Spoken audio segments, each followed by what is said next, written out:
y otra comprensión. Ese hombre le hablaba, corre la cámara, che, que no me pueden ver de ahí. Vos, corre la cámara.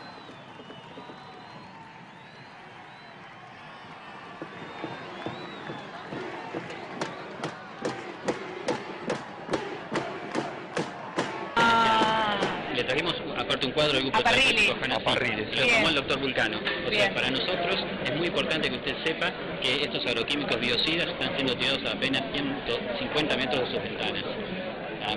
Hay datos de personas del barrio que han sido fumigados, que han tenido baja presión, dolor de garganta, muchas cefaleas. Pues yo me enteré del otro día de eso. Bueno, nosotros caminamos, es verdad que con el expresidente solemos dar vueltas en la quinta, donde está, a escasos metros de la, porque en realidad vamos todo cuando hacemos caminatas por el exterior hacemos todo el perímetro más largo, el perímetro más vinculado con las paredes externas, con lo cual estamos de las vías del tren estaremos a 5 metros. Sí, 20 metros, ponele. Nosotros sabemos que 20 metros.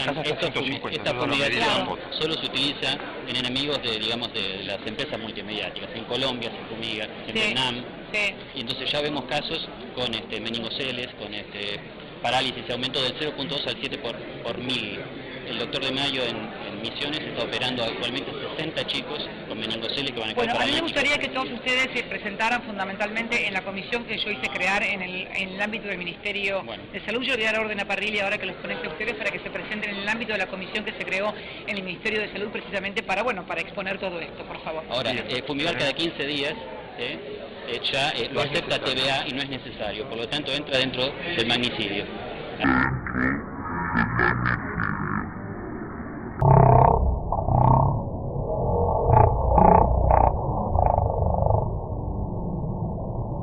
Así nosotros lo denunciamos y queremos que esto se haga cargo. Nosotros le dejamos un cuadro desde los grupos terapéuticos. Voy bastante cerquita de ahí. O sea, le agradezco mucho. Muchas gracias. Y sigamos con el Nacional y Popular. Muchas gracias. Reciba desde un cuadrito que los grupos terapéuticos Juana Zurduy, porque hace 12 años estamos con ese nombre. Bien. Y recíbame el cuadro y lo va a ver. Bueno, gracias. Muchas gracias. Muchas gracias.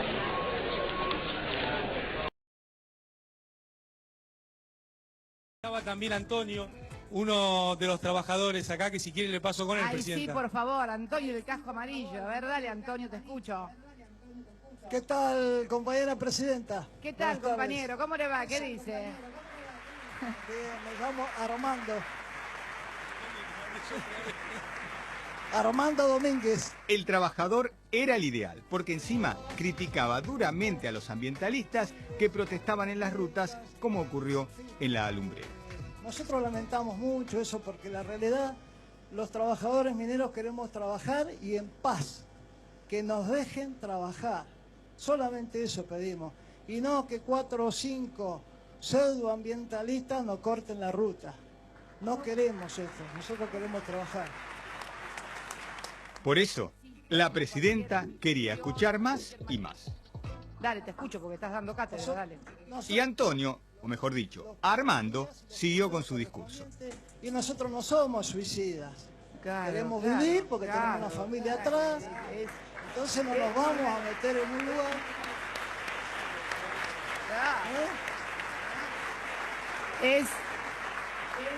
Si me permitís, Antonio, lo que acabas de decir, ya estamos haciendo un acto aparte con vos, Antonio. Así siguió la charla, con un trabajador minero dando cátedra, como dijo la presidenta, y una Cristina Kirchner entusiasmada.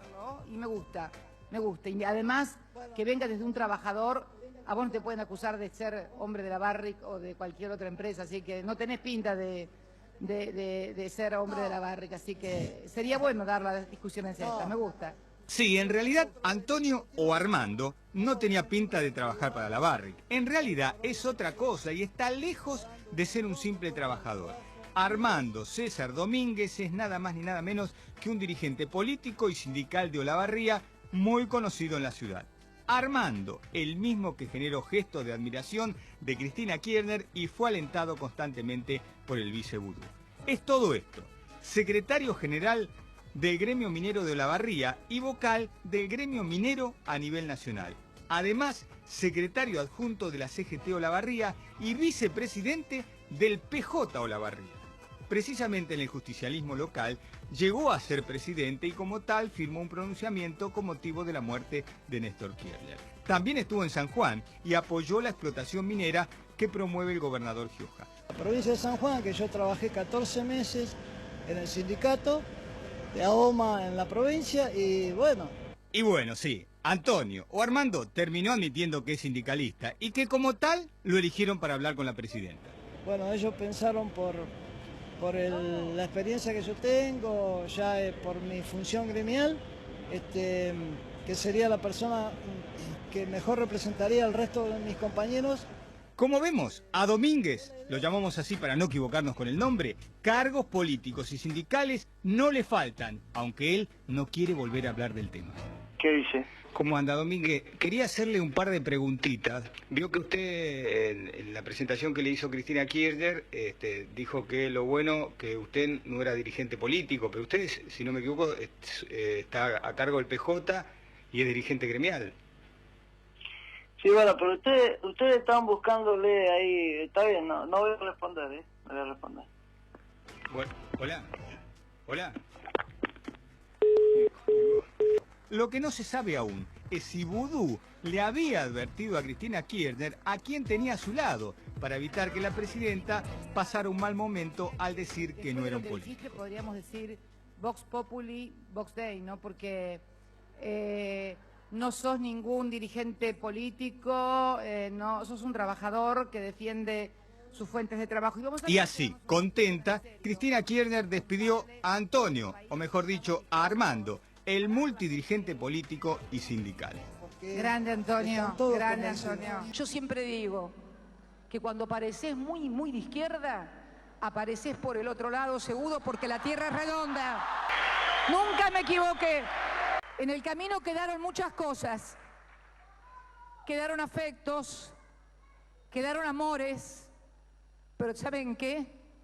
También queda una historia que nadie va a poder cambiar, porque mire que intentaron cambiar la historia.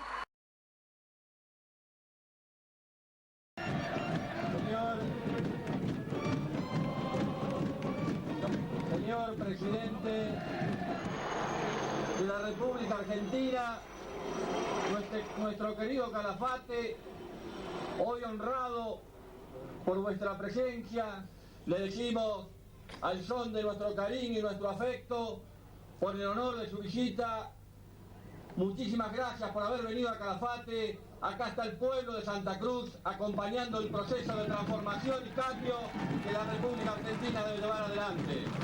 Por eso, con el mismo cariño que lo recibimos hoy, también con la misma fuerza, le hablamos permanentemente a un hombre del interior de la Argentina que muchos creían que porque nosotros levantábamos nuestra voz como corresponde, pidiendo, buscando soluciones, que podía haber alguna diferencia en el concepto de transformar y cambiar la Argentina. Por el contrario, discutimos, planteamos, y hoy debemos reconocer que pocas veces, o casi diría con toda seguridad, que desde el paso de aquel gran general hubo un presidente que haya escuchado tanto a la Patagonia Sur y a Santa Cruz en particular. Hoy, con las conquistas obtenidas, gracias a que un hombre federal que sabe lo que es vivir en el interior del país, logró interpretar nuestros reclamos que a veces parecen cansadores, pero son los reclamos de aquellos que vivimos tan lejos del poder central. Lo dejo con su pueblo. Muchas gracias, fuerza, afecto, solidaridad, encuentro espiritual y cristiano entre todos los santacruceños. Gracias.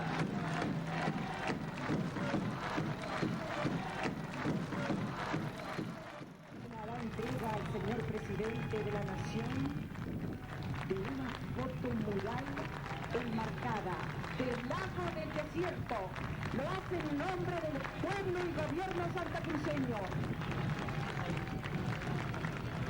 Querido señor presidente, el pueblo de Santa Cruz, de una punta a la otra, le dice presente y le agradece la presencia en este confín de la Argentina de todo corazón. Estoy profundamente agradecido porque discutiendo federalmente, con comprensión de lo que es el país, con la experiencia de haber sido gobernador de una provincia chica, sabedor de lo que hay que luchar, siempre tuvimos las respuestas que nos solucionaron los problemas para que Santa Cruz vaya saliendo de la situación que le tocó vivir.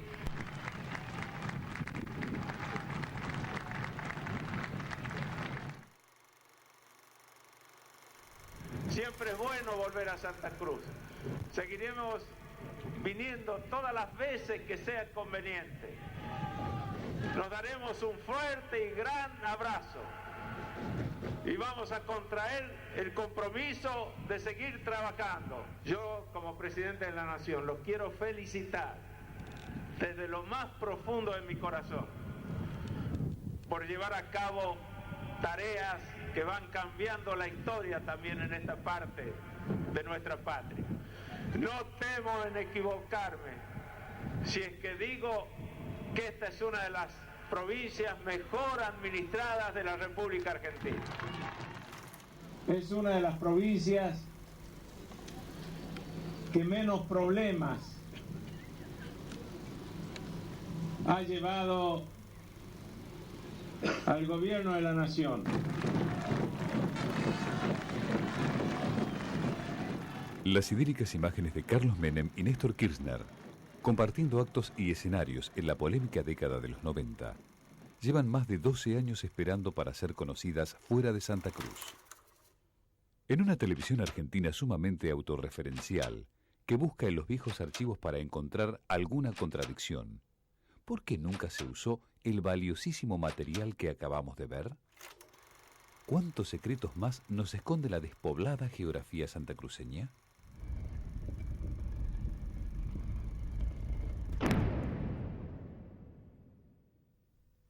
En sus 3 periodos como gobernador de Santa Cruz, Néstor Kirchner y sus funcionarios fueron demandados decenas de veces en los tribunales locales, acusados de distintos tipos de delitos y actos de corrupción administrativa.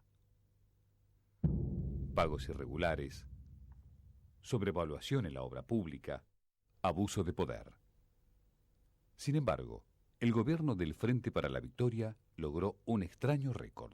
¿Recuerda alguna vez que tanto el exgobernador Kirchner como sus ministros, secretarios o de la tercera o cuarta línea hayan sido, por ejemplo, condenados o siquiera procesados? Porque hubo muchas causas contra ellos. No recuerdo que ninguno haya sido procesado, y hubo muchísimas causas. ¿Alguna vez Kirchner fue citado a declarar, aunque sea porque algunas causas siempre lo rozaron o directamente lo involucraron? Kirchner personalmente no, que yo sepa no ha declarado nunca. Prácticamente en Santa Cruz no ha habido nunca un funcionario procesado. Prácticamente nosotros tenemos los estándares de calidad institucional de Suiza sin ser Suiza. La ciudad de Río Gallegos, con poco más de 80.000 habitantes, tiene 2 juzgados de instrucción. El primero de ellos está a cargo del doctor Santiago Losada, quien ostenta el récord de haber desincriminado al exgobernador y hoy presidente Kirchner en absolutamente todas las causas en las que se le acusaba. El segundo juzgado penal está vacante desde hace más de 3 años y es subrogado por el propio juez Losada. En ese periodo hubo varios intentos para nombrar a un nuevo titular. Todos los esfuerzos fueron infructuosos. La legislatura santacruceña jamás aprobó los pliegos de los aspirantes y lo obliga, en la práctica, a correr de una sede a la otra para atender ambas delegaciones. Un hallazgo santacruceño es la Cámara de Apelaciones Unipersonal. El doctor Lobos es el único integrante de este tribunal de alzada que suele estar casi siempre de acuerdo con los fallos de Losada. No sé cómo decirlo, los jueces nunca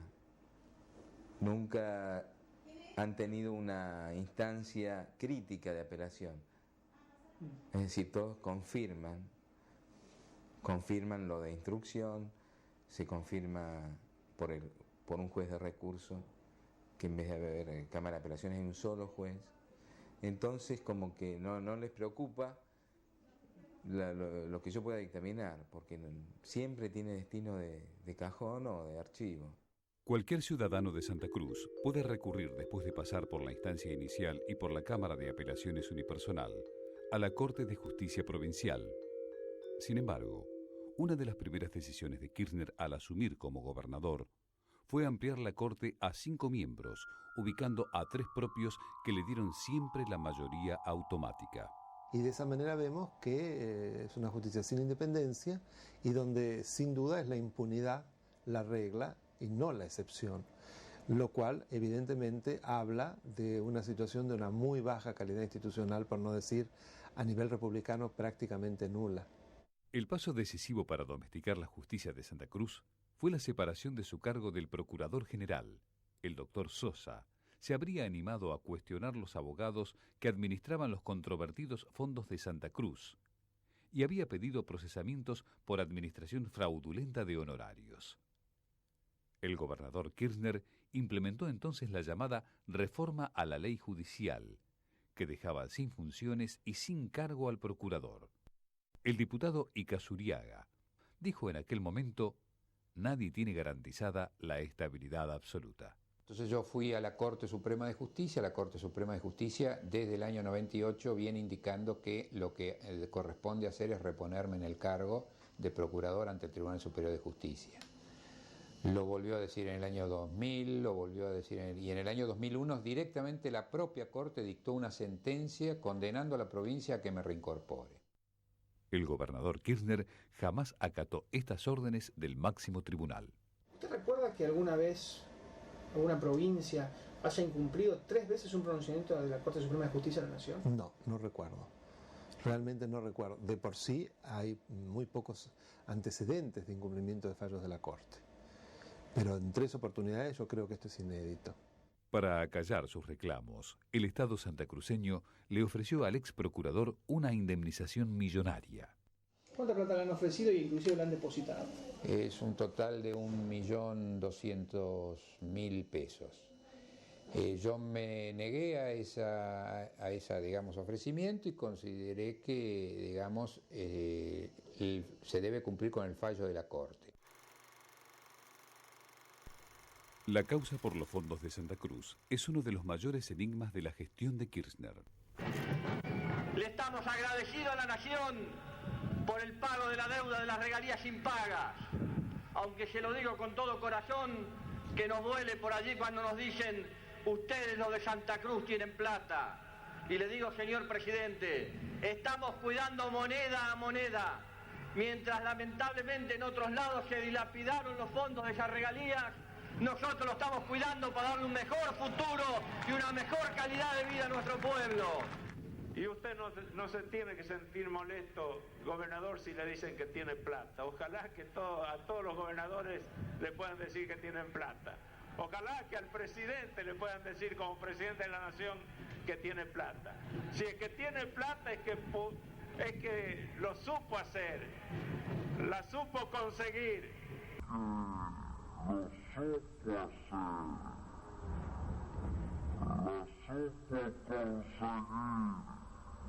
La supo capitalizar para bien de la provincia.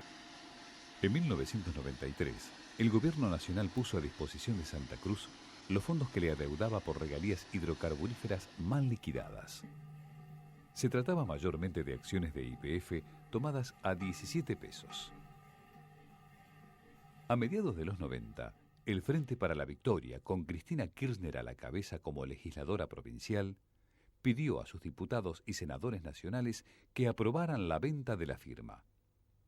Avanzaba la propuesta española y se producía un fuerte debate en el seno de la Cámara Legislativa de Río Gallegos.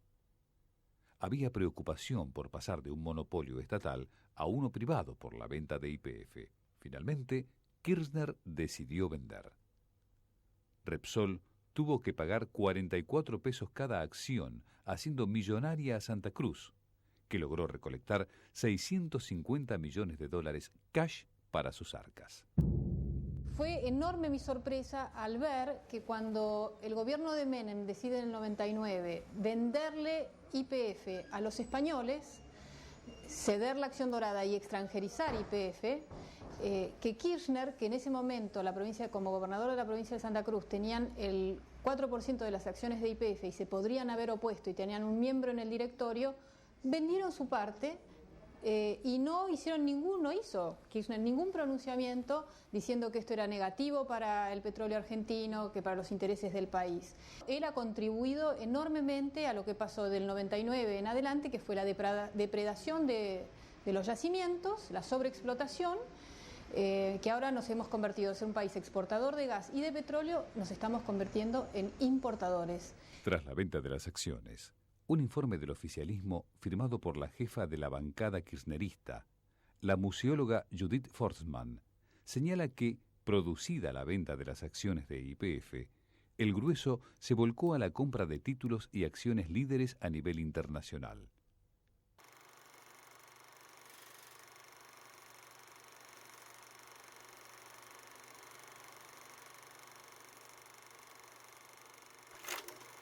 En el 2003, cuando ya Menem había abandonado la carrera presidencial, intentamos preguntar por el monto de los fondos de Santa Cruz, pero casi nadie sabía la respuesta exacta. Le puedo hacer una preguntita solamente porque estuvimos 2 días esperándolo en su oficina y no lo podemos encontrar. Hablamos, ¿sí? Yo lo que quiero saber es cuánta plata tiene como activos financieros Santa Cruz fuera de la provincia. ¿Podemos hablar después? No, porque no lo podemos encontrar nunca. Después hacemos una... Solamente la cifra. ¿Cuánta plata aproximadamente? 22 millones de dólares. ¿Dónde los tiene? ¿En qué banco? ¿Pero en qué banco? Bueno... Pero tiene que ser información pública, no es plata de ustedes. Es plata. Está bien, pero no es plata de los santacruceños, es dinero público. Bueno, ¿en qué banco está? ¿Cómo se compone ese activo financiero? ¿Son bonos? ¿Son acciones? Efectivos, no. Todo efectivo. ¿Cuánta plata sería de acuerdo a lo que ustedes tienen como información en la Cámara de Diputados? Y lo que dijo el gobernador siempre, aproximadamente 700 millones que están en buen resguardo gracias a que Santa Cruz ha sido predecible y ha podido generar un fondo anticrisis. Cuando el resto de las provincias argentinas no lo pudieron controlar, Santa Cruz lo pudo hacer. Usted no tiene buena información porque el ministro nos acaba de decir que son 532 millones. Hay 200 en el medio que es un dinero. Son 200 millones de dólares. No tengo la información conmigo acá. ¿Usted no sabe cuánta plata tiene Santa Cruz fuera del país? Seguro que sí. Si venís a mi oficina... Fuimos a la oficina y no nos atendió. Yo calculo que se ingresaron más de 1.000 millones de dólares, digo aproximado, por ahí 1.200 millones, más los intereses en 12 años. Tengo una pregunta muy concreta, diputado. Usted es el jefe de la bancada oficialista. Tiene que saber cuánta plata tiene Santa Cruz fuera del país. ¿Cuánta plata es? Se habla de centenares, de más de 1.000 millones de dólares. Son muy importantes, son 4.000, 5.000 dólares por cada santacruceño. ¿Puede ser que nadie sepa cuánta plata tiene Santa Cruz fuera del país? Es un misterio. Se habla de centenares de millones de dólares que están fuera del país. ¿Se puede especificar la cifra, en qué banco está, qué tasa? Usted, diputado, usted lo tiene que informar. Nosotros rendimos cuenta a la gente de la provincia de Santa Cruz. Nunca informaron cuánta plata es, nunca informaron en qué banco está, nunca informaron a qué tasa. Es la plata de los santacruceños, no es la plata de ustedes. Pero es la plata de los santacruceños que son argentinos. Nosotros estamos seguros que está bien administrado por el doctor Kirchner.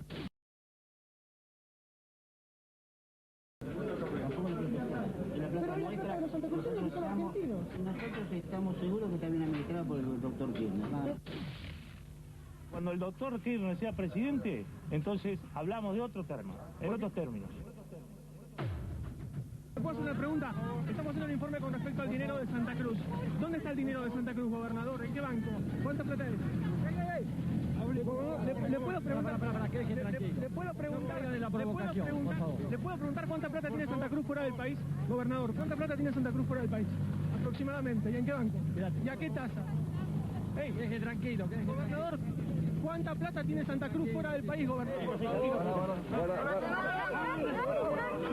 mire un poco su gente, pero mire su gente un poco. ¿Podemos hablar un segundo? ¿Podemos hablar un segundo, gobernador? Le queremos preguntar por la plata de Santa Cruz, que está fuera del país. ¿Cuánta es? Gobernador, ¿cuánta plata es? ¿En qué banco está? ¿Qué tasa? Para que sepan los santacruceños y la gente. Nosotros sabemos que hay una plata. Sabemos. Hay una plata.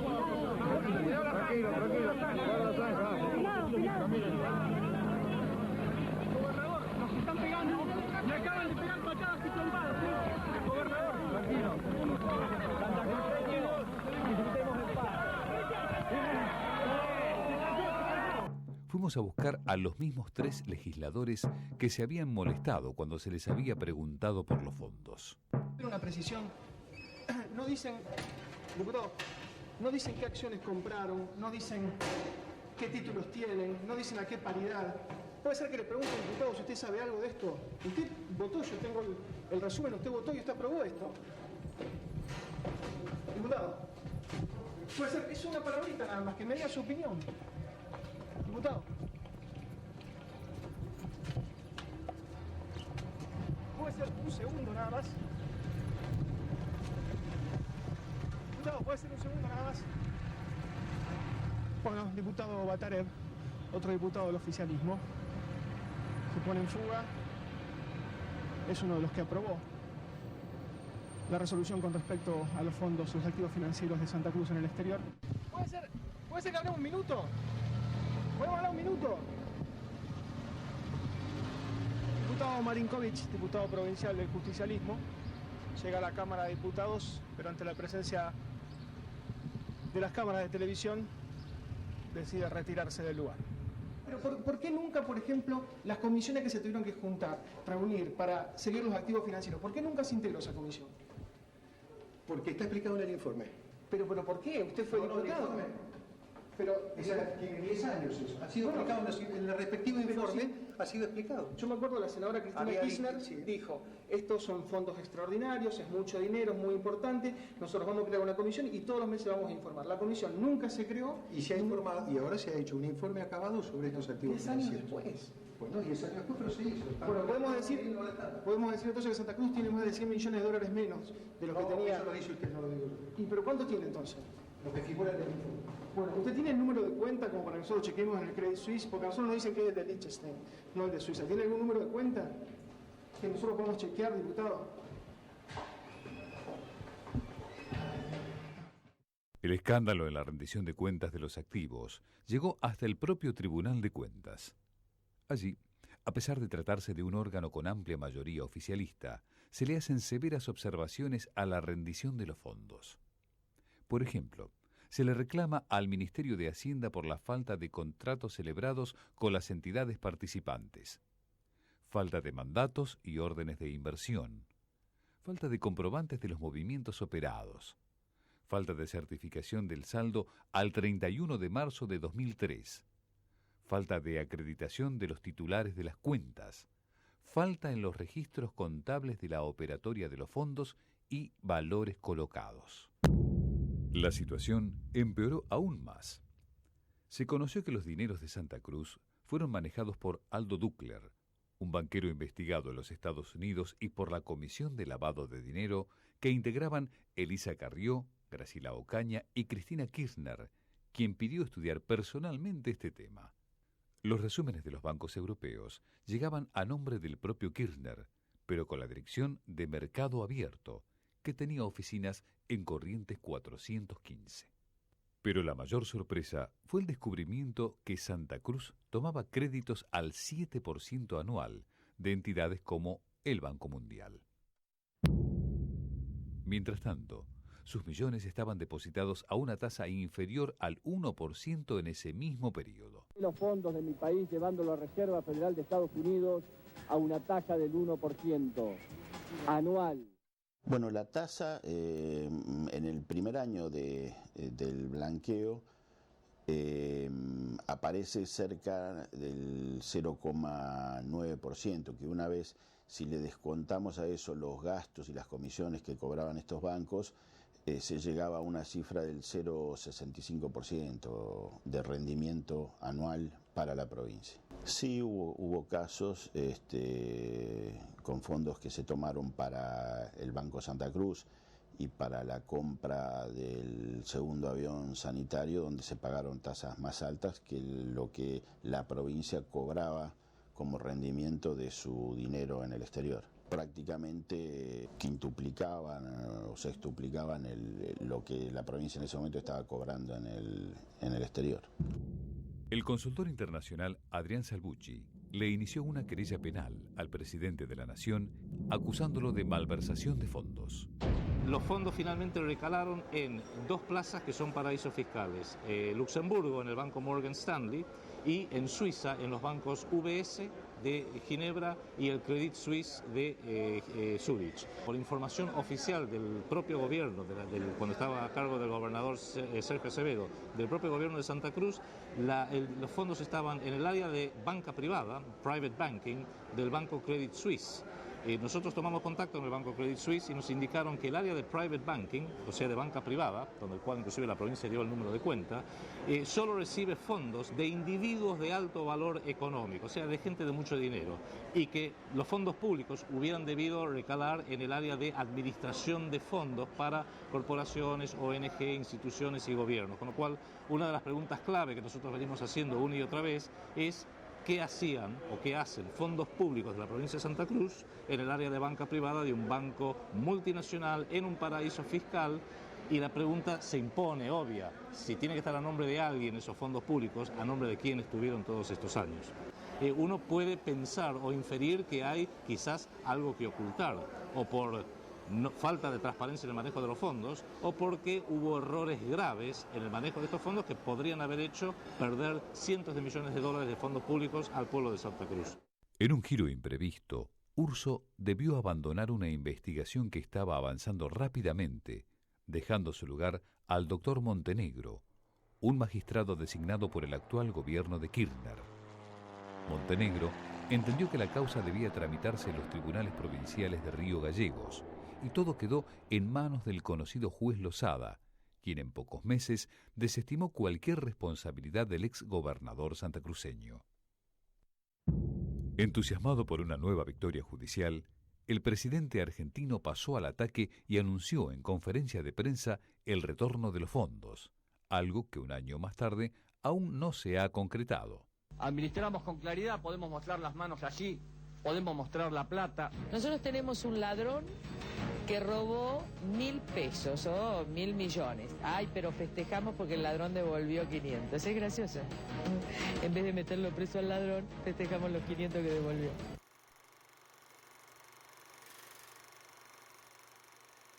Cuando Kirchner llegó al poder en 1991, la provincia de Santa Cruz no permitía la reelección del gobernador.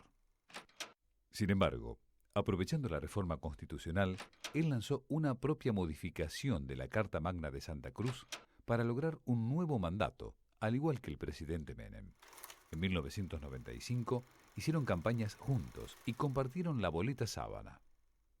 Kirchner decidió adelantar los comicios al mes de mayo para beneficiarse con el caudal de sufragios que por entonces tenía el caudillo riojano. Tras la victoria, Kirchner buscó un tercer mandato, pero se encontró con que no tenía votos suficientes dentro de la Cámara para forzar una reelección. Entonces llamó a una consulta popular que lo habilitara, lo que motivó la queja de los principales constitucionalistas del país. Toda prolongación exagerada en el poder se presta al abuso.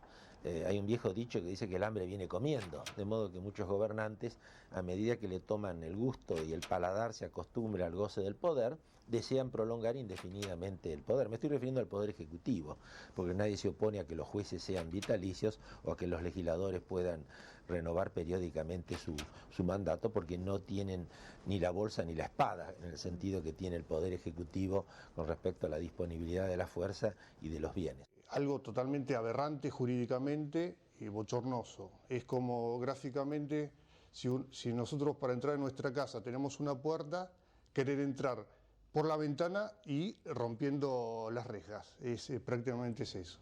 La consulta popular fue la vía para llegar a la reelección en el 99. Se trataba de una elección inédita en nuestro sistema democrático. Yo personalmente, mi opinión es que técnicamente y jurídicamente para mí se transformó en un gobernante de facto, a partir de que asumió en el año 99. En forma sorpresiva, un día los santacruceños descubrieron que 700 millones de dólares provenientes de las regalías petroleras se habían gastado en supuestas obras de infraestructura.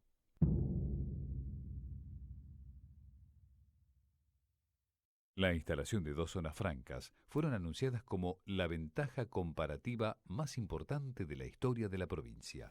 El señor presidente, el día 5 de diciembre, firmó para la provincia de Santa Cruz las ventajas comparativas más importantes de nuestra historia, la zona franca por extensión, y nosotros estamos absolutamente agradecidos. El proyecto constaba de 2 zonas francas que fueron licitadas. Se aprobaron sus ubicaciones y luego se consiguieron los terrenos para el futuro sector de libre comercio donde no se aplicaría el IVA. Y las zonas francas son una realidad por ley, por decreto, firmada por el señor presidente y llamando ya a las licitaciones correspondientes. Finalmente, se dijo que no cubrían las expectativas y las ventajas comparativas más importantes de la historia quedaron en el olvido.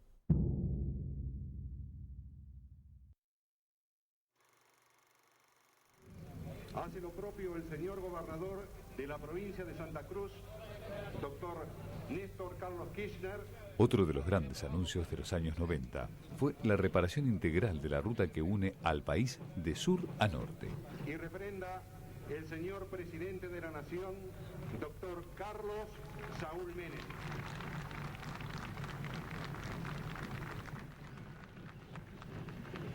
Nosotros le estamos profundamente agradecidos por la firma de la Ruta 40, porque le viene a cambiar la vida a la lucha por construir una provincia turística. A pesar de los anuncios hechos hace más de una década, la Ruta 40 sigue inconclusa e intransitable entre las estratégicas ciudades santacruceñas de Río Turbio y Calafate.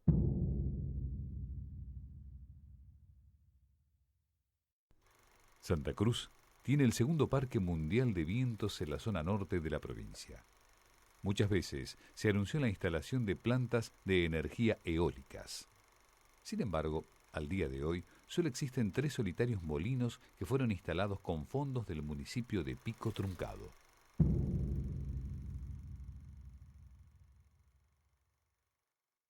Un proyecto costosísimo fue el de este tren que uniría Puerto Deseado con Chile. Obras claves, el tren bioceánico. No se construyó nunca. Sin embargo, se lo sigue anunciando en pleno año 2006. Los anuncios ferroviarios fueron aún más allá.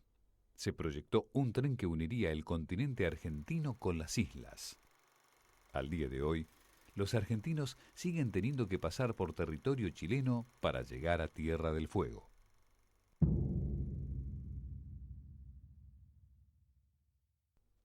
El resto de las obras anunciadas, presupuestadas y nunca ejecutadas son muy numerosas.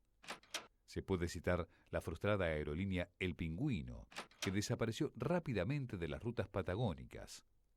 Un potencial lavadero de lanas, que nunca se materializó. Distintas represas hidroeléctricas en Los Antiguos y Mitre, que también quedaron solo en proyecto. O los infructuosos esfuerzos para lograr una destilería de petróleo en Punta Loyola, para darle valor agregado al crudo santacruceño. Pero sin dudas, la mayor desazón llegó de parte de la ley 23.681, llamada Fondo de Santa Cruz, que todos los argentinos pagan con la boleta de energía eléctrica. La idea es del año 1989 y reunió cientos de millones de dólares en estos 17 años. Pero las obras para unir la provincia al sistema interconectado, para lo cual se juntaron esos millones, jamás se terminaron. Una de las claves para que no se investigaran estas promesas incumplidas es el férreo disciplinamiento que tuvo la prensa santacruceña. La abultada pauta de publicidad oficial logró que los medios locales casi nunca se animaran a investigar la gestión de Kirchner como gobernador.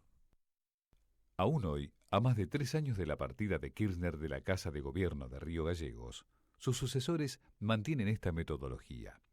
Quien se les opone recibe cartas como esta, donde se les indica que la publicidad oficial finalizará indefectiblemente. Pero escuchar hay que escuchar a todos. Tienen ese drama de la pálida permanente. Pero yo digo, tengamos caridad cristiana, con esa fe que nos da Dios y esa templanza espiritual que nos permite superar los momentos más difíciles, también codicémoslos en nuestro seno. Bueno, en estos últimos días nos encontramos con la sorpresa, luego de charlar con los directivos de la empresa, de que hubo un pedido de parte del gobierno provincial, en este caso de Carlos Sancho, a través de de uno de sus ministros para, bueno, levantar el programa La Parada, que sale todos los días por tiempo, de 9:30 a 13, y bueno, el planteo concreto fue ese, o sea, levantás la parada o se levanta la pauta publicitaria que hay. Pero escuchar hay que escuchar a todos. Otro de los censurados en el año 2006 fue Cacho Baravino, que tuvo que mudar su programa sabatino de una potente AM a una pequeña estación de frecuencia modulada. Dar la cara, digamos, a diferencia de los funcionarios que se esconden y después no reconocen sus actos, obviamente nadie va a declarar en su contra, ¿no? Entonces, ¿qué funcionario va a decir? Sí, yo llamé a la señora de la radio o al señor del diario y yo dije que si no levantaban el programa tal o cual, retiraba la publicidad oficial. Ellos no lo van a decir. Los oyentes de Cacho colgaron pasacalles para que los habitantes de Río Gallegos sepan dónde sintonizar al periodista tras su desplazamiento. Pero a las pocas horas del anuncio, una cuadrilla de empleados provinciales retiró el pasacalle ubicado en la plaza más céntrica de la ciudad capital. Luego de obtener su título de abogado, Néstor Kirchner retornó junto con su esposa a Río Gallegos, donde se desempeñó en una financiera como asesor legal. Rápidamente comenzó a ganar dinero y a adquirir propiedades. Una veintena de ellas las consiguió durante la dictadura militar. Durante el año 1981, cuando los tomadores de créditos hipotecarios estaban asfixiados por la circular 1050 del exministro Martínez de Hoz, Kirchner logró la ampliación más importante de su patrimonio. Logró comprar nada menos que 6 propiedades en solo 12 meses. Kirchner es el presidente que cuenta con la mayor fortuna personal, superando a sus antecesores, Eduardo Duhalde, Carlos Menem y Fernando de la Rúa. Sus residencias en el Calafate y en Río Gallegos son vigiladas para que nadie las fotografíe. ¿Qué tal? ¿Cómo estás? Bien. No se puede ni filmar ni sacar fotos. ¿A la casa? No. ¿Por qué? Al subirla. Ajá. Kirchner fue denunciado a la Justicia Federal por enriquecimiento ilícito debido al crecimiento exponencial de su riqueza, la que pasó de 1,5 millones de pesos en 1995 a 6,5 millones de pesos una década más tarde.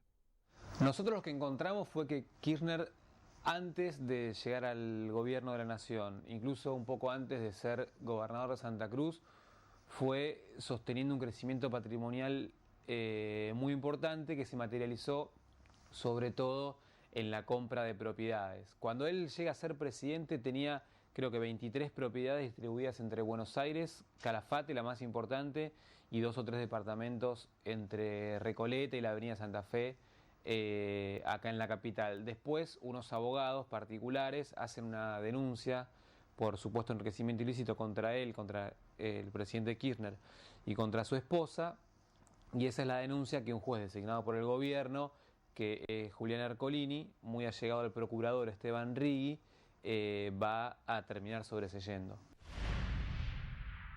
El peritaje contable en una causa por enriquecimiento ilícito o en cualquier causa por una investigación patrimonial o económica es fundamental. En todas las causas, por ejemplo, en la causa de las más conocidas, las coimas en el Senado, en la propia causa del presunto enriquecimiento ilícito de Rodríguez A, que tuvo el mismo juez Ercolini, en todas esas causas hay un peritaje contable, es clave.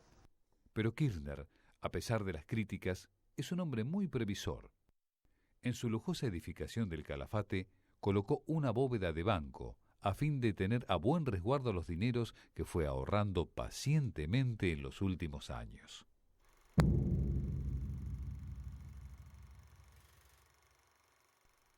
El Banco Provincial del Estado santacruceño concentraba a principios de los 90 más del 40% de los depósitos.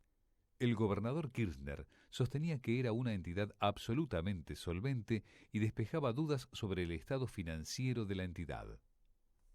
Sin embargo, numerosos créditos otorgados sin respaldo y que nunca fueron devueltos llevaron a la entidad financiera a la ruina.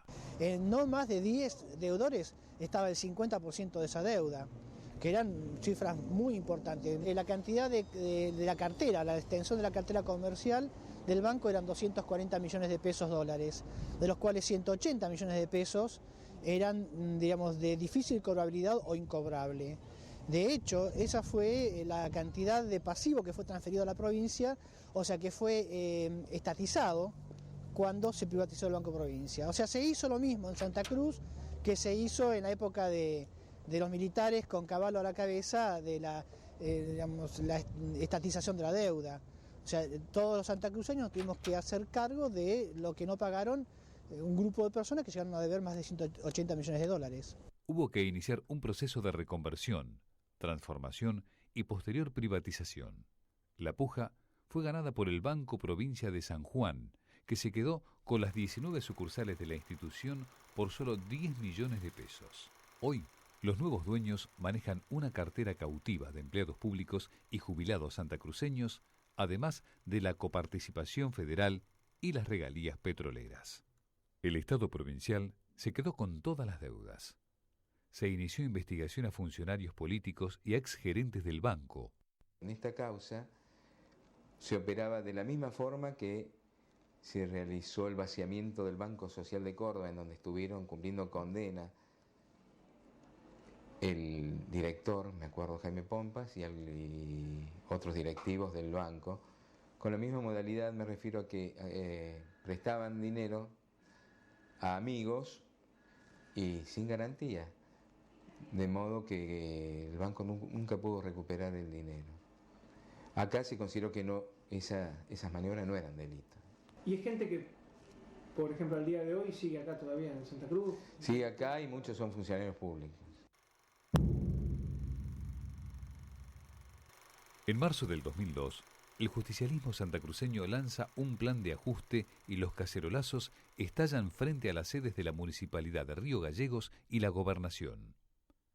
Profundamente enojado por las manifestaciones callejeras, Néstor Kirchner reacciona con furia. También que volvamos a tener la dignidad y el orgullo de que somos los militantes del Frente para la Victoria santacruceña. ¿Cómo puede ser que ustedes, justo yo me fui a Calafate, pero cómo puede ser que ustedes se hayan quedado, que se hagan estos 100 a tocarnos una cacerola a nosotros? Vamos a correrlos. ¿Quién se cree que somos nosotros? Que nos vayan a molestar a la Casa de Gobierno o a la Municipalidad. Se terminó, compañeros. Tenemos que salir al frente. ¡Basta! A superar toda diferencia. A recuperar la unidad que necesita la sociedad.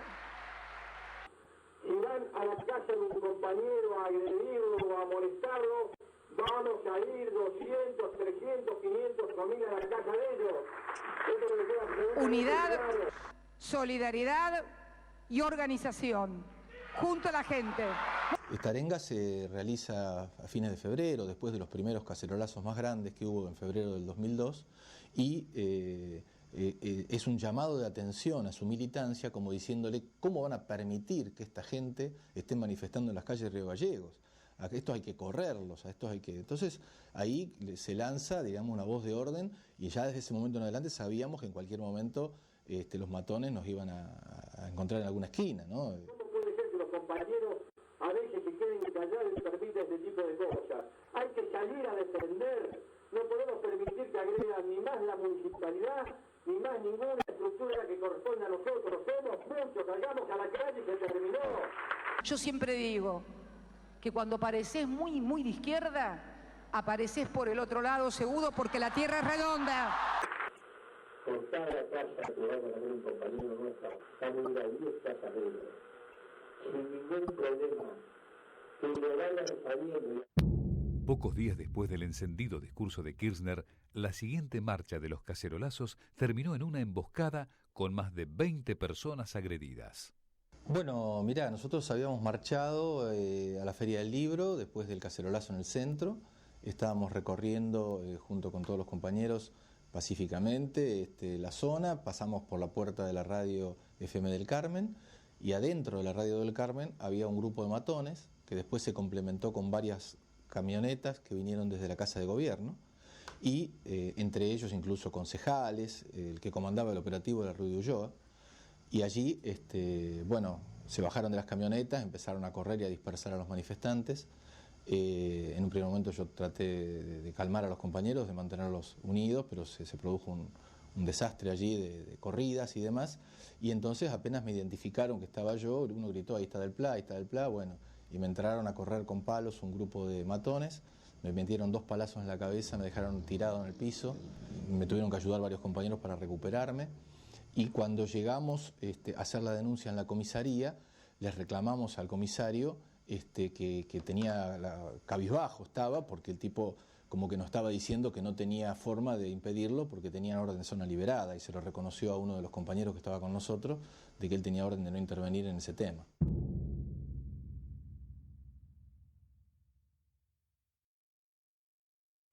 En la década del 90, varios países europeos decidieron prohibir la actividad de los grandes buques congeladores por ser altamente depredadores de la fauna submarina. Muchas compañías, especialmente españolas, emigraron hacia Argentina, donde se les permitía trabajar con naves factoría de gran calado. Los buques congeladores que son ilegales tienen que sacarse del mar argentino. Los buques que no tienen permiso de pesca y no pueden pescar langostino no deben pescar langostino, y la pesca fresquera es la que debe prevalecer en la República Argentina por una cuestión muy clara. Europa quitó y desguazó del mar los grandes buques congeladores por ser altamente depredadores, y nos envió la depredación a la Argentina para que le solucionáramos 2 problemas, el de desocupación y el de falta de materia prima. Argentina tiene que de una sola vez sacar a todos los buques ilegales para que el pescado alcance para lo que realmente dan trabajo. El langostino es una de las especies marinas mejor cotizadas del mundo, ya que llega a comercializarse a $17.000 la tonelada. Su ciclo vital tiene lugar en las cercanías del Golfo San Jorge, que comparten Chubut y Santa Cruz. Hay una cuestión que es muy simple, no alcanza la naturaleza a recuperar la cantidad de pescado que se saca del mar. Acá hay más cantidad de buques que la que realmente se debe, y esto es por culpa de la corrupción de los políticos, que son los que han permitido la triangulación y la cuadruplicación de permisos. El 20 de enero del año 2003, en plena campaña electoral, la candidata presidencial, Elisa Carrió, arribó a Puerto Madryn y se reunió con Raúl Cacho Espinosa, uno de los dueños de la pesquera San Isidro. El empresario le denunció a la diputada del ARI que la firma Conarpesa, de origen español, pescaba en los santuarios del langostino sin que las autoridades santacruceñas la sancionaran.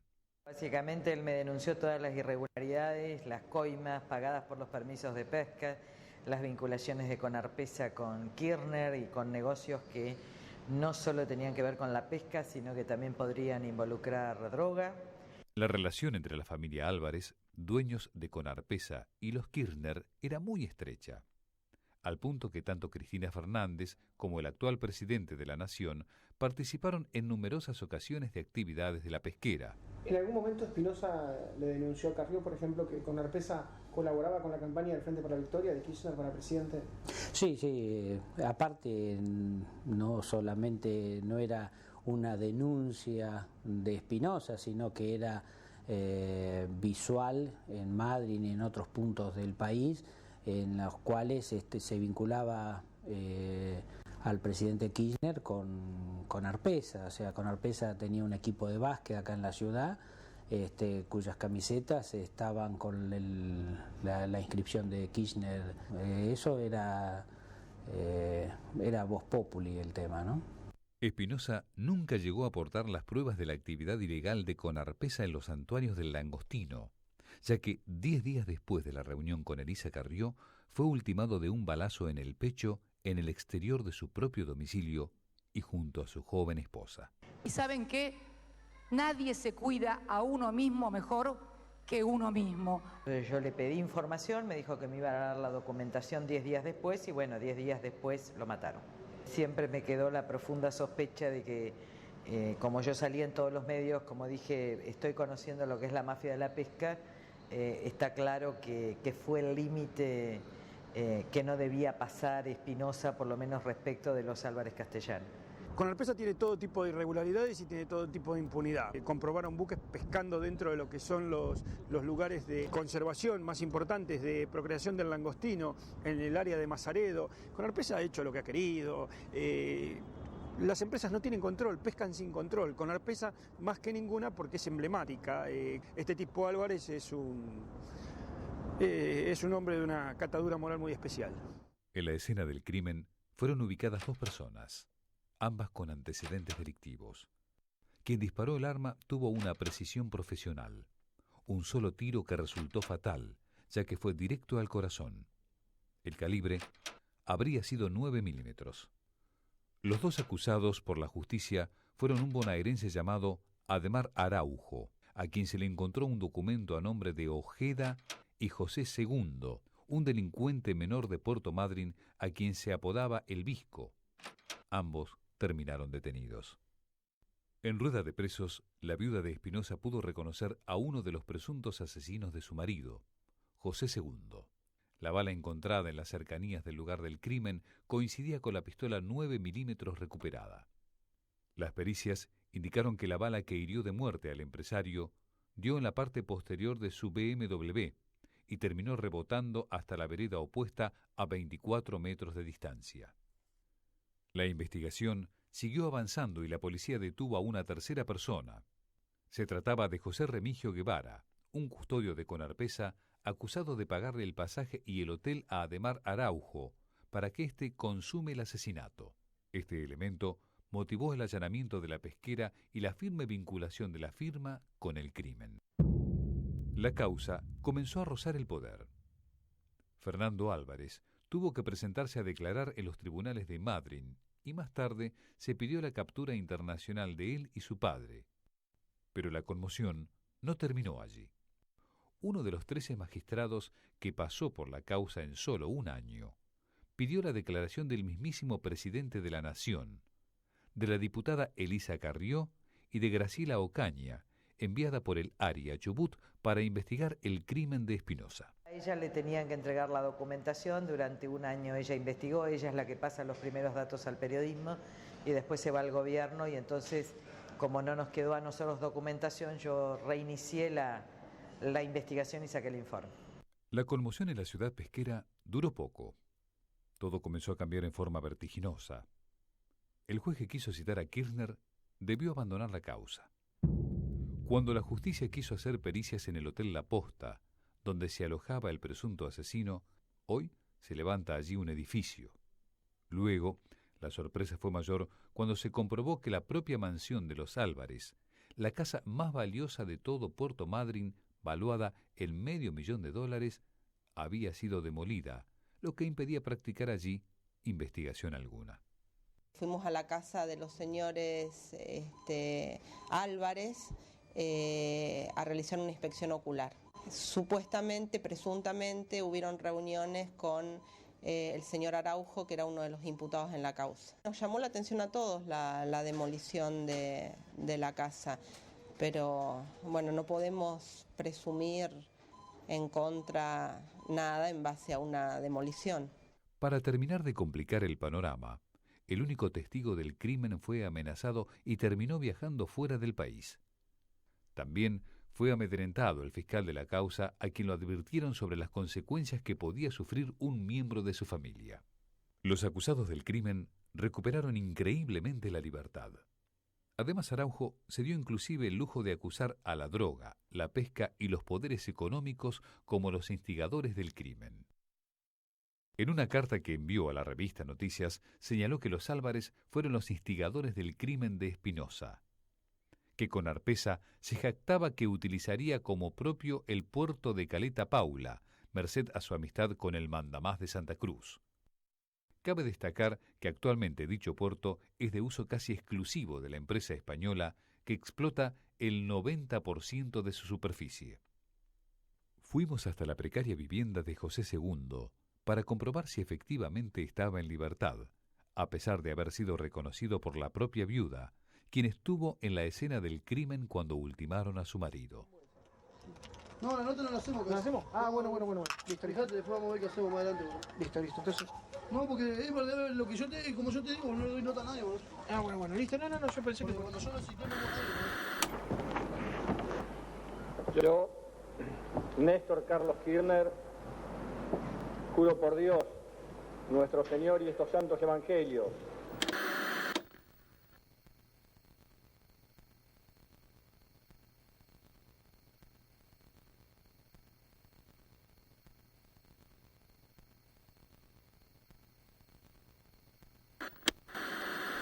desempeñar con lealtad y patriotismo el cargo de presidente de la Nación y observar y hacer observar fielmente la Constitución de la Nación Argentina.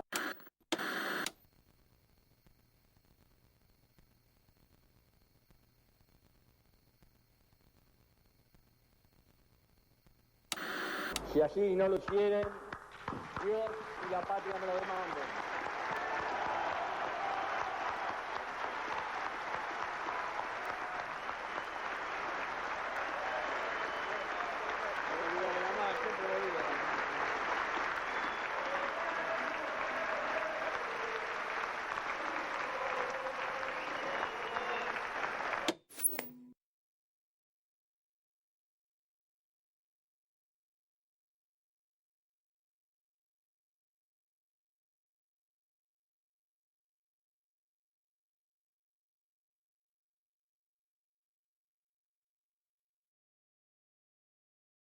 Pero no hay que aterrorizarse, solamente hay que tenerle temor a Dios.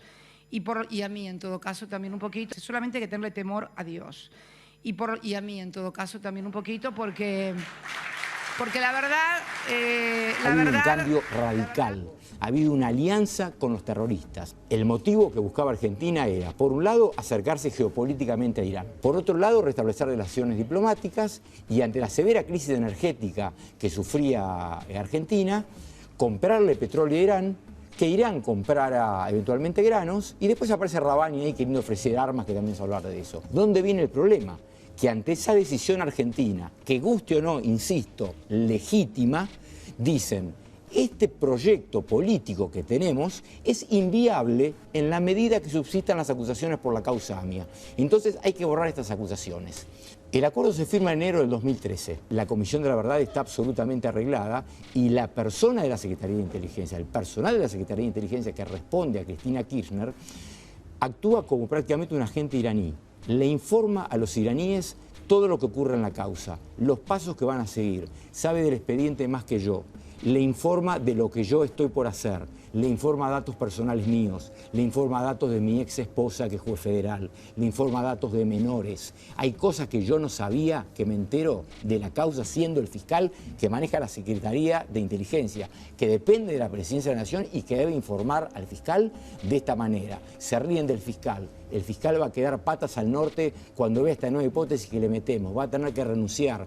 Nos vamos a sacar a este ruso de encima. Por decir algunos términos. Todo eso decían agentes de la Secretaría de Inteligencia. Estamos hablando de agentes y que responden directamente a la presidenta, que está absolutamente probado. Nada de lo que se hace acá es sin la directiva expresa de la presidenta. Esta no es una suposición por pensar que la presidenta maneja en general el gobierno del país. Está específicamente probada la cercanía y cómo se la consulta. Se firma el memorándum una vez que los culpables ya están decididos, ya está arreglado. Yo tengo las escuchas donde Irimia acuerdan reuniones, dicen cómo lo van a hacer, quién va a hacer, por qué no se lleva adelante todo esto de la pregunta, porque los intereses eran distintos. Irán es el que la reclama a Argentina, que tiene que cumplir con eso porque si no, no se puede avanzar. Por eso, a Irán lo que le importaba eran las circulares rojas. Si se daba, el comercio era un medio, no era la finalidad. Para Argentina sí era la finalidad. Quiero hacer una mención a la procuradora, la doctora Gil Carbó, que con respecto a la custodia, antes de esto, que en el mes de diciembre le llega una actuación a la Procuración, donde yo aparezco mencionado, como también pasible de amenazas, y se tomó el trabajo de llamarme y muy gentilmente decirme, doctor, mire, pasa esto, no quiere que usted, yo sé que usted tiene custodia, no quiere que se le incremente. Le digo, la verdad, doctora, hoy lo voy a repensar. Pero le dije, con la que tengo me alcanza. Doctor Nisman, piénselo, lo va a necesitar y todo. No sé si será la misma actitud que he tomado, pero en su momento, obviamente que tengo custodia, no me agrada, pero sé que es necesario, porque obviamente uno también tiene vida privada y se limita un poquito. Pero lamentablemente es así. Solamente hay que tenerle temor a Dios. Y a mí, en todo caso, también un poquito, porque pues yo me enteré de que algo estaba sucediendo, no de la muerte del fiscal Nisman, el lunes a la madrugada, exactamente a las 0:30 horas, cuando se comunica conmigo la ministra de Seguridad, María Cecilia Rodríguez, y me dice, perdone, presidenta, que la moleste a estas horas, pero tengo que informarle que ha sucedido un incidente, así fueron sus palabras, si mal no recuerdo, un incidente en el departamento o en la casa del fiscal Nisman. ¿Cómo un incidente? ¿Qué incidente? Bueno, está la madre, está el juez, están esperando que llegue la fiscal o el fiscal, me dijo, y hay en el baño un charco de sangre que sale, en el baño sale por abajo de la puerta, me dice, ya no me dice charco de sangre, me dice sale sangre por abajo de la puerta y se ve un dedo. Yo primero pensé que era un chiste de madrugada. Digo, María Cecilia, ¿me estás tomando el pelo o me estás hablando en serio? No, doctora, le estoy diciendo la verdad. No sabemos, pero ¿quién está del otro lado? No sabemos, porque el juez no quiere entrar hasta que no llegue la fiscal. Pero ¿cómo no van a entrar? Si está el juez puede entrar, ¿cómo no va a entrar el juez? Puede haber una persona que se haya hecho daño, que entren. No, el juez no quiere entrar hasta que no llegue la fiscal. Recién me confirman aproximadamente, yo no quiero mentir la hora, pero 2:30, 3 de la mañana, que era el cuerpo del fiscal Nisman que estaba en un charco de sangre. A esa hora se enteró la presidenta de la República de este desgraciado suceso. Yo tengo en mi tuit el momento que entra con una foto que era 1:23 de la mañana. Sí, minutos más, minutos menos. Por lo menos la foto la suben a esa hora. ¿Usted se entera cuando me llaman, me dicen lo que pasa y digo, voy para allá? Agarré el auto y me fui. Cuando le llaman le dicen, pasó algo lo de Nisman. Claro, así que agarré el auto y me fui para allá. Así que medio no tuve nada porque estaba en la ruta y lo que digo está constatado en los 3 peajes que paso, y llegué y entré 1:26. ¿Lo llamó la presidenta en ese momento? Yo la llamé, sí, para explicarle que lo que estaba pasando en la casa del doctor Nisman. En ese momento, digamos, mientras... sí, que desde que salgo a Zárate me confirman que sí, porque en un primer momento era... Que no se sabía si era... No se sabía.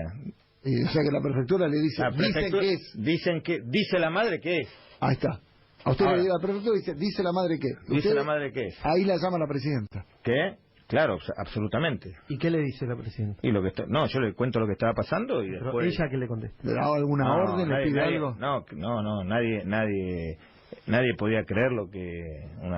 Una noticia... ¿Se sorprendió? ¿Y qué le parece? Ella, digo, la presidenta. ¿Pero qué le parece? Por supuesto. Ella le pidió... Y le dije, no puedo dar más datos porque así que estoy yendo para allá y cuando tenga todo lo que pasa le... O sea que usted le da la noticia a la presidenta. Sí, claro. O sea, la presidenta se entera por usted. Sí, claro. Cuando me informan, usted sabe que vivo en Zárate, me fui para allá porque sabía que me habían informado lo que estaba pasando, que la fiscal y el juez iban para allá, y cuando llegué junto con el juez, cuestión segundos, no más de 1 o 2 minutos de diferencia, me parece. Correcto, importante decir, cuando usted llegó, ya inmediatamente llegó el juez, la fiscal llegó tiempo después. Más tarde, sí. La verdad que no sé, porque en ese momento los segundos son horas, ¿no? Pero tardó un ratito la fiscal en llegar. Pues yo me enteré de que algo estaba sucediendo, no de la muerte del fiscal Nisman, el lunes a la madrugada, exactamente a las 0:30 horas, cuando se comunica conmigo la ministra de Seguridad, María Cecilia Rodríguez. ¿Usted se entera cuando me llaman, me dicen lo que pasa y digo, voy para allá? Agarré el auto y me fui. Cuando le llaman le dicen, pasó algo lo de Nisman. Claro, así que agarré el auto y me fui para allá. ¿Lo llamó la presidenta en ese momento? Yo la llamé, sí, para explicarle que lo que estaba pasando en la casa del doctor Nisman. En ese momento, digamos, mientras...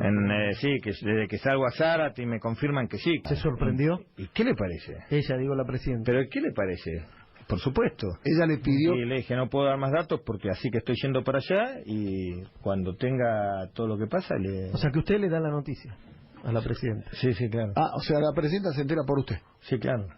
Exactamente a las 0:30 horas, cuando se comunica conmigo la ministra de Seguridad, María Cecilia Rodríguez, y me dice, perdone, presidenta, que la moleste a estas horas, pero tengo que informarle que ha sucedido un incidente, así fueron sus palabras, si mal no recuerdo, un incidente en el departamento o en la casa del fiscal Nisman. ¿Cómo un incidente? ¿Qué incidente? Hay en el baño un charco de sangre que sale... En el baño sale por abajo de la puerta, me dice, ya no me dice charco de sangre, me dice sale sangre por abajo de la puerta y se ve un dedo. ¿Pero quién está del otro lado? No sabemos. O sea que la prefectura le dice, dicen que es. Dice la madre que es. Ahí está. A usted le dice la prefectura, dice la madre que es. Dice la madre que es. Ahí la llama la presidenta. ¿Qué? Claro, absolutamente. Y le dije, no puedo dar más datos porque así que estoy yendo para allá. Pero ¿cómo no van a entrar? Si está el juez puede entrar, ¿cómo no va a entrar el juez? Puede haber una persona que se haya hecho daño, que entren. No, el juez no quiere entrar hasta que no llegue la fiscal. Me habían informado lo que estaba pasando, que la fiscal y el juez iban para allá, y cuando llegué junto con el juez, cuestión segundos, no más de 1 o 2 minutos de diferencia, me parece. No, el juez no quiere entrar hasta que no llegue la fiscal. Recién me confirman aproximadamente, yo no quiero mentir la hora, pero 2:30, 3 de la mañana, que era el cuerpo del fiscal Nisman que estaba en un charco de sangre. A esa hora se enteró la presidenta de la República de este desgraciado suceso. Porque la sociedad es la que necesita ser cuidada. ¿Y saben qué? Nadie se cuida a uno mismo mejor que uno mismo. Solamente hay que tenerle temor a Dios. Y a mí, en todo caso, también un poquito, porque él, aquel 25 de mayo del 2003, a una Argentina descreída, devastada y desilusionada, le dijo que no pensaba dejar sus convicciones, con la misma fuerza y convicción que tampoco pienso dejarla en ningún sillón presidencial. Muchas gracias. Argentina, un país con buena gente. Presidencia de la Nación.